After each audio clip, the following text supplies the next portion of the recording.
तर नमस्कार मित्रांनो, आजच्या ब्लॉगमध्ये तुमचं स्वागत आहे। आजचा आपला प्रवास होणार आहे शिमला ते रिकांपिओ। तर चला बस आपल्या प्रवासाच्या दिशेने निघाली आणि पाहता सकाळ होण्यास सुरुवात झाली। प्रवाशांचा गजबजाट आणि सकाळची वेळ आणि मनाला मोहक करणारं असं हे दृश्य। सोनेरी सकाळ आणि त्यात पांढरी धुक्याची शाल आणि मनमोहक दृश्य, मनाला अचंबित करणारे हे दृश्य पाहून गाडी आपल्या वाऱ्याच्या वेगाने धावू लागली। जसे सूर्यदेवाचे किरण दिसू लागले तसे गाडीचा वेगही वाढू लागला। प्रवास हा मनमोहक आणि दृश्याच्या याच्यात वेगवान वाढू लागला।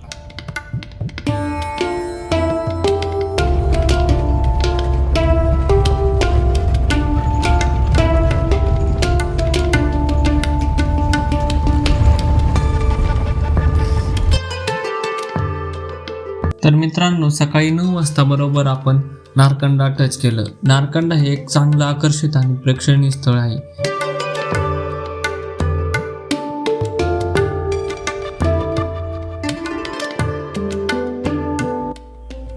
आता आपला प्रवास रामपूरच्या दिशेने सुरू झाला।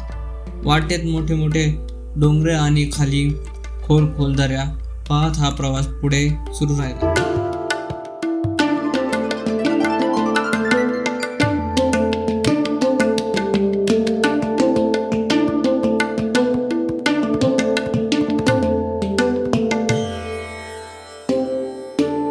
थोड्याच वेळात आपली बस रामपूर बस स्टॉपवरती पोहोचणार आहे।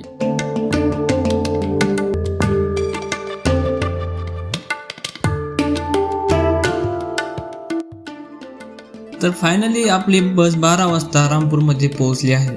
हे आहे रामपूरचं बस स्टॉप आणि हे तुम्ही पाहू शकता। रामपूर बस स्टॉपवरती थोडंसं बाहेर फिरून पुढल्या प्रवासाची माहिती घेतली।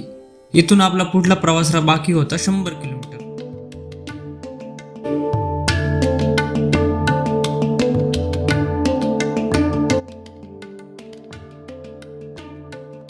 आणि आता रामपूर ते रिकांपिओ या प्रवासाची सुरुवात सुरू झाली होती।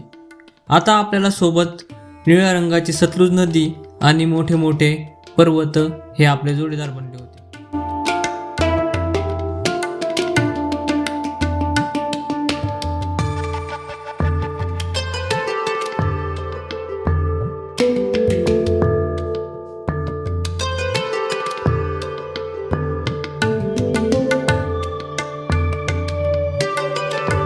आता आपला सर्वात खतरनाक प्रवास सुरू होणार आहे। हिंदुस्थान तिब्बत हायवे। किन्नौर व्हॅलीतून जाताना दिसणारा हा खतरनाक व्ह्यू।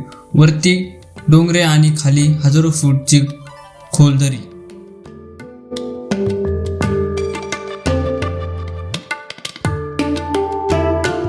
इथे केलेली एक चूक पूर्ण बस सतलुज नदीमध्ये मिळवण्यासाठी खूप आहे।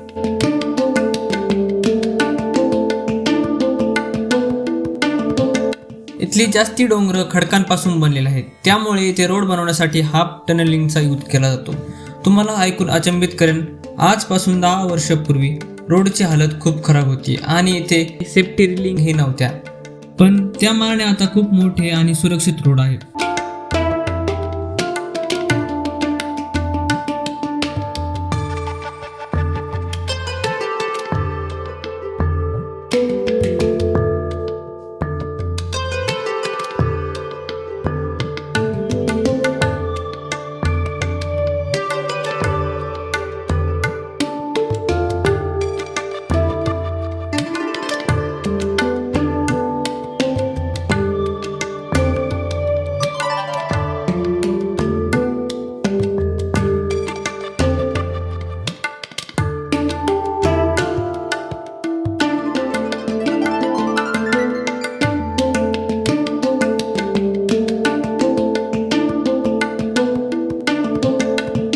खतरनाक रोडवरून जाताना एक नियम आहे, समोरून एखादी माल वाहतूक गाडी किंवा हेवी व्हेकल दिसल्यास आहे तिथेच थांबावे लागते किंवा काही अंतर मागे देखील घ्यावे लागते।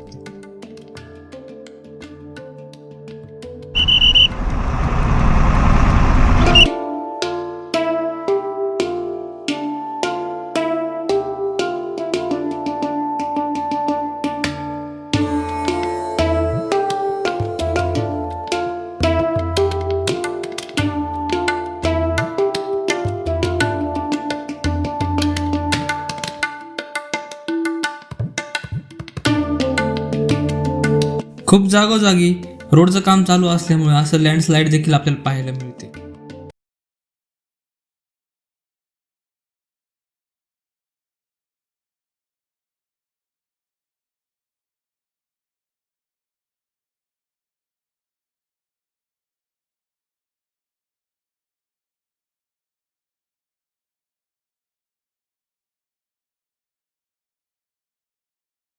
आपल्याला ह्या डोंगरावरतून त्या डोंगरावरती जाण्यासाठी मजबूत असे हायड्रोलिक ब्रिज बांधण्यात आलेले आहेत. आपल्याला त्याचा उपयोग करावा लागतो.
तर मित्रांनो, हे आहे वांगतू वीज निर्मिती घर, ज्याचा डॅम पुढे करचममध्ये आहे आणि येथून रिकोम्पिओचं अंतर आहे 20 ते 25 किलोमीटर, साधारणतः एक अर्ध्या तासाचं.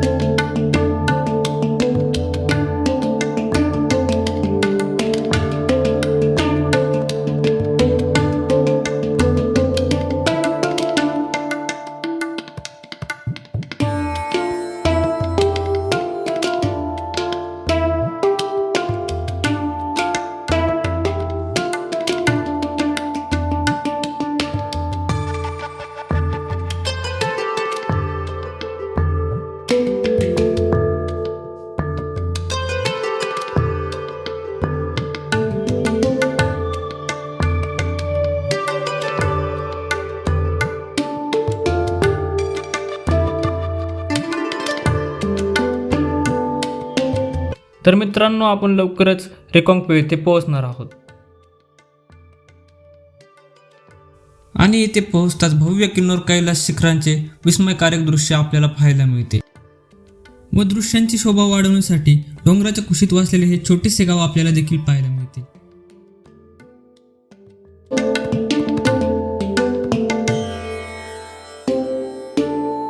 तर मित्रांनो, आपली बस ही रिकोम्पिओ बस स्टॉपवरती येऊन पोहोचलेली आहे.